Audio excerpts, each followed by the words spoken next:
Sportif, bienvenue sur zonetadasport.com. Alors aujourd'hui, dans la présente vidéo, je vais vous parler d'une bonne gestion de classe. Qu'est-ce que c'est exactement?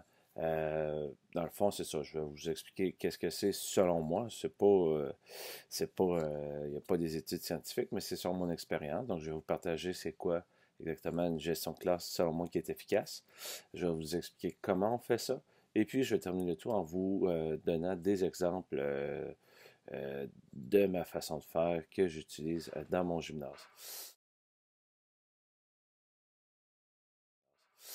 Dans le fond, une bonne gestion de classe, selon moi, là,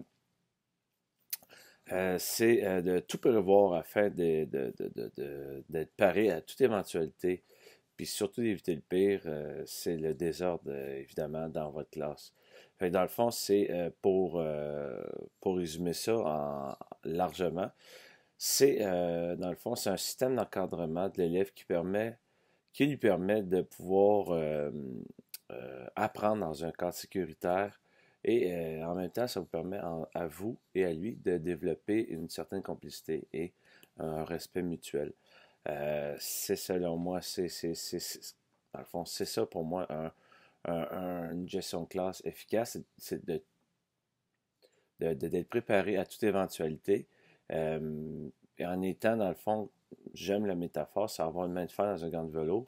C'est-à-dire que les élèves savent exactement quoi faire, ils savent quoi ne pas franchir comme limite. Et ainsi, dans le fond, ça vous permet, dans le fond, d'éviter. Le but ultime, c'est d'éviter de faire de la discipline dans votre cours, puisque les élèves savent exactement quoi faire, se sentent en sécurité, donc sont prêts à l'apprentissage. Donc, d'après moi, c'est ce que je crois pour une bonne gestion de classe. Évidemment, c'est selon chaque personne, mais c'est ma définition à moi. Dans le fond, c'est la première des choses, c'est d'instaurer ses limites. Il faut que les élèves sachent exactement, vous, qu'est-ce que vous acceptez, qu'est-ce que vous n'acceptez pas. Et si l'élève franchit le cap du il franchit le cap de la limite, dans ce cas-là, là, il y a des conséquences. C'est quoi vos conséquences par rapport à l'action que l'élève a commise? Donc, ça va être à vous de déterminer ça au départ. Donc, c'est instaurer ses limites. Ensuite, on parle des routines que vous, dans le fond, en instaurant des routines, l'élève sait grosso modo quoi faire quand il arrive dans votre gymnase. Dans le fond, euh, s'il ne sait pas, il arrive dans le gymnase, puis il ne sait jamais quoi faire. C'est là qu'il peut avoir des comportements déviants, c'est là qu'il peut avoir des petits tiraillages, c'est là qu'il peut avoir. Il peut arriver n'importe quoi. Donc, c'est instaurer vos limites. Dans le fond, installer une routine où c'est comme ça à chaque cours. Et dans le fond, ça vous permet d'éviter beaucoup de tracas si vous faites ça en partant. Ensuite, expliquez qu'est-ce que vous attendez de la part des élèves. Se changer calmement. Ensuite, faire leur étirement ou faire des tours de gymnase ou prendre un ballon, faire des tirs au panier ou quoi que ce soit. Donc ça, dans le fond, c'est vos attentes. Puis tout ça dans un cadre sécuritaire. C'est ça vos attentes.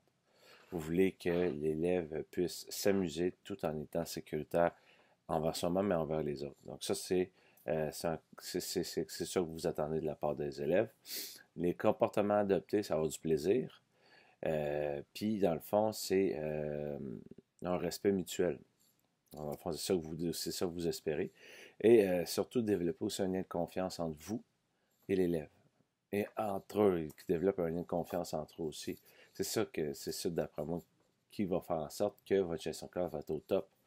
Puis le plus important, c'est vous d'être intègre, conséquent et en attendant les élèves. Vous ne donnez pas une conséquence à un élève par rapport à une action. Si l'élève commet une action, puis il est plus, mettons, c'est un élève qui est tannant, là, exemple, vous ne donnez pas une conséquence à lui, puis votre préféré qui fait la même action que le tannant, lui, il n'y a pas de conséquences. Donc ça, c'est l'injustice. Donc, vous n'êtes pas intègre dans ce moment-là. Donc, évitez justement les injustices. Donc, soyez honnête, conséquent et intègre envers chacun des élèves. Tout le monde est égal. Okay? Pas parce qu'il y en a qui est plus tannant qui va payer plus la note. Donc, soyez ça. Soyez honnête. Ça va être la chose la plus importante. C'est ça qui va vous payer. Puis c'est ça qui fait en sorte que votre gestion de classe va être au sommet. Dans le fond, c'est ça, c'est que vous décortiquez, comment vous faites ça? Vous décortiquez votre cours en étapes, en différentes sous-sections. Comme en éducation physique, c'est simple. On commence avec les déplacements dans le corridor, si vous avez à faire ça. Pour être au top, je vais vous expliquer ça tantôt. Dans le fond, c'est comment vous voulez ça dans les déplacements. Qu'est-ce que vous attendez des comportements des élèves lorsque vous déplacez dans le corridor? Le silence est en rang, est en moton, ça va être à vous de déterminer ça. Ensuite, quand ils arrivent au gymnase pour se changer dans les vestiaires, qu'est-ce que vous voulez avoir? Donc ça, c'est la deuxième sous-section, les vestiaires. Ils changent calmement. Est-ce que, dans le fond, est-ce qu'ils ont le droit de parler? Est-ce que vous voulez que ce soit en silence?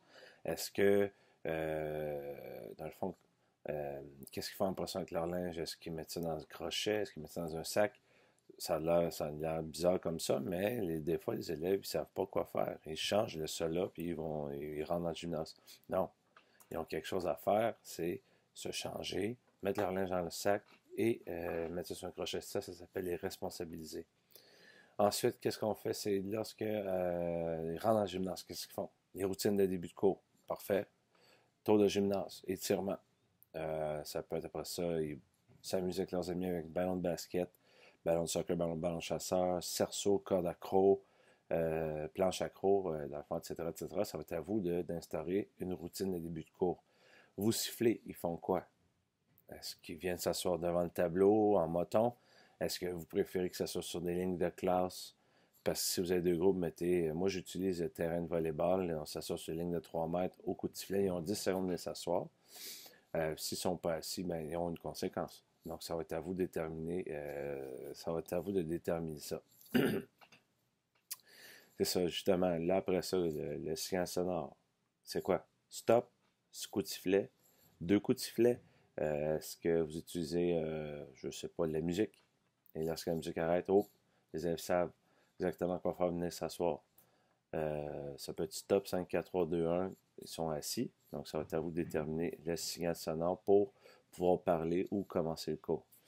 Ensuite, si un élève commet une action que vous jugez dangereuse, vous faites quoi? Qu'est-ce que vous faites? Dans le fond, est-ce que, première des choses, c'est quoi les conséquences? Il va s'asseoir sur le banc. Selon la gravité, est-ce que c'est un manquement d'agenda ou un code de vie? Est-ce que, dans le fond, vous l'envoyez changer, son cours est terminé? Est-ce que vous sortez du gymnase puis qu'elle s'asseoir en avant du bureau de la direction? Est-ce que vous appelez la TES? Toutes des petites choses à tenir compte, c'est selon la gravité de ce que l'élève fait. OK? Et dans le fond, les choses aussi à faire. Si un élève se blesse, qu'est-ce que l'élève doit faire? Il vient de voir, selon la gravité, qu'est-ce qu'il fait, etc. Ça va être des choses à déterminer. Donc, si ça blesse, si les élèves ont des questions, est-ce qu'ils viennent voir, est-ce qu'ils lèvent la main pour poser une question ou ils parlent en même temps que vous? Ça va être des choses à déterminer. OK? Donc, il faut que ce soit clair. La clarté, c'est l'élément clé pour une bonne gestion de classe au top.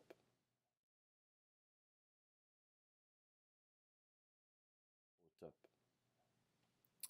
Maintenant, on passe à la prochaine étape, c'est-à-dire moi, comment je fonctionne. Donc, on va se mettre dans le contexte début d'année. Premier cours pour n'importe quel groupe. Premier cours. Bon, parfait. On va dans la classe. Salut, bonjour, je me présente, je m'appelle Joey, je vais pas Monsieur Joey, je vais être avec vous cette année en éducation physique. Dans le fond, qu'est-ce que ça vous prend pour venir faire du sport? Ça, c'est super important. Ça vous prend quoi? Shirt, t-shirt, espadrille, parfait. On met ça dans un sac, excellent. Là, pour se déplacer dans les corridors, comment on fait ça? Moi, j'adore, moi, ce que je vous demande, silence. On prend son rang un derrière l'autre et dans le fond, on se dirige directement vers les vestiaires. Si ça parle, s'il y en a plusieurs qui parlent, on recommence, on revient en classe et on attend le silence pour pouvoir partir. Pour moi, c'est important parce qu'il y a d'autres classes autour qui sont en apprentissage et si on fait du bruit, ça les dérange. Et c'est les professeurs vont venir nous dire que c'est fatigant. OK? Donc, dans les corridors, c'est en silence. On ne parle pas. Et si jamais vous parlez, on recommence jusqu'à la classe et vous perdez des minutes d'éducation physique. Ensuite, dans le fond, on arrive au gymnase, on arrive dans les vestiaires. Qu'est-ce qu'il doit faire? Parfait. Là, ce que vous allez faire, vous allez vous changer. Vous avez le droit de parler, il n'y a pas de problème. Je vais choisir quelqu'un, top secret, OK? Vous ne savez pas. Je vais choisir quelqu'un qui va me dire ceux et celles qui, qui niaisent les autres, ceux et celles qui font des actions dangereuses pour les autres, lancer des souliers, lancer leur linge, fouetter le fouetter. Il y en a qui fouettent avec leur sac ou le linge. Ça, c'est des choses que je vais noter. OK? Ben, ça, il va y avoir des conséquences. Les conséquences sont les suivantes. Si je vois que tu fais ça, tu manques ta période d'échauffement, pénalité. Comme au hockey, pénalité. Tu t'en vas 10 minutes sur le banc pour inconduite de changement dans le vestiaire. OK? Donc, j'utilise des termes comme ça. Ensuite, dans le fond, ça, toutes les, ça, là, si tu fais pas ça comme il faut dans les vestiaires, tu manques ta période d'échauffement, c'est automatique. OK? Les autres, quand tu as fini de changer, tu fais quoi? À chaque début de cours, tu as le droit de prendre un ballon de basket, tu as le droit de prendre des cerceaux, tu as le droit de prendre des cordes à sauter et tu as le droit de prendre des planches de cordes à accro pour pouvoir sauter. Les planches de cordes à accro, c'est dans une section du gymnase. Les cerceaux, c'est là. Le basket, c'est au milieu, parce qu'il y a des paniers comme ça en largeur. Et l'autre côté, ceux et celles qui veulent faire d'une partie de balanceur, vous avez le droit. OK? Donc, c'est ce que vous pouvez faire pendant le début de période. Donc, c'est clair, ils savent quoi faire, rentrent dans le gymnase, s'amusent avec les amis, etc. Ensuite, moi, pour commencer le cours, je siffle. Je vais siffler un long coup et après ça, on va faire 10, 9, jusqu'à 0.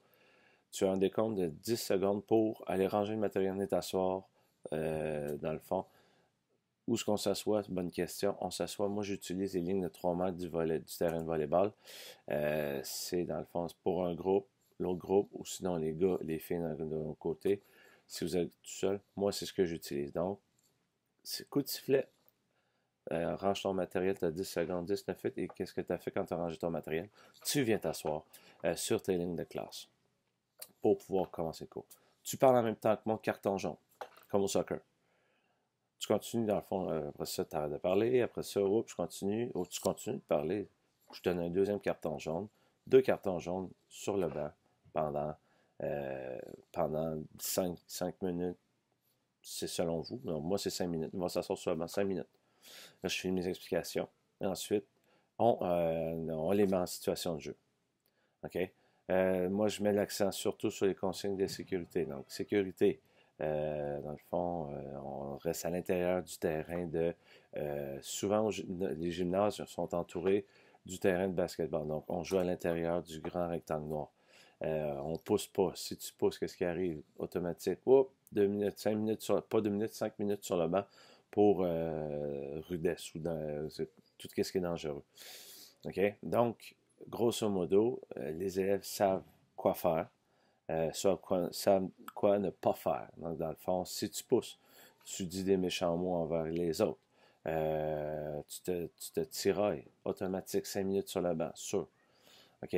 Si tu te bats, hop, tu sors de mon gymnase. C'est comme au hockey, tu sors du gymnase, tu t'en vas chez la direction automatique.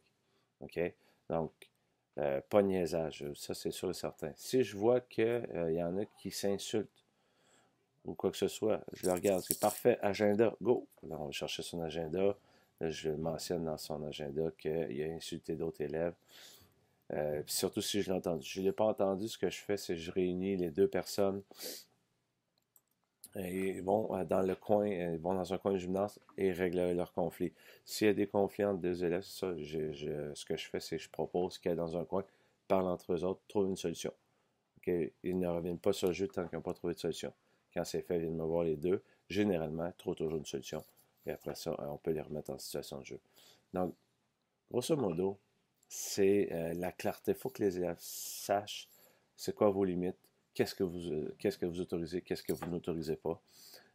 Puis c'est surtout de savoir qu'est-ce qu'ils doivent faire, c'est quoi vos attentes en début de cours, pendant le cours et après le cours. Donc, c'est super important. Parlant d'après-cours, qu'est-ce que je fais quand c'est la fin? Donc, je siffle, viens de s'asseoir sur la ligne de classe. Lorsqu'il reste à peu près 10 minutes avant la fin de la période, je les couche dans le fond sur la ligne de classe, petite relaxation. Je choisis un élève qui touche le pied des autres élèves pour pouvoir aller se changer au vestiaire. Ceux qui sont calmes, évidemment. Je ne peux pas envoyer les élèves qui sont puis les envoyer se changer. Ça, c'est sûr que ça ne marche pas. OK? Donc, ma routine de début de cours, rendre en gymnase, prendre un ballon, etc. Ensuite, la routine de fin de cours, il faut que ce soit clair. Moi, il se couche sur le dos, tu es calme, quelqu'un te touche ton pied, tu t'en vas te changer. Quand tu as fini de changer, tu tiens t'asseoir sur tes lignes de classe.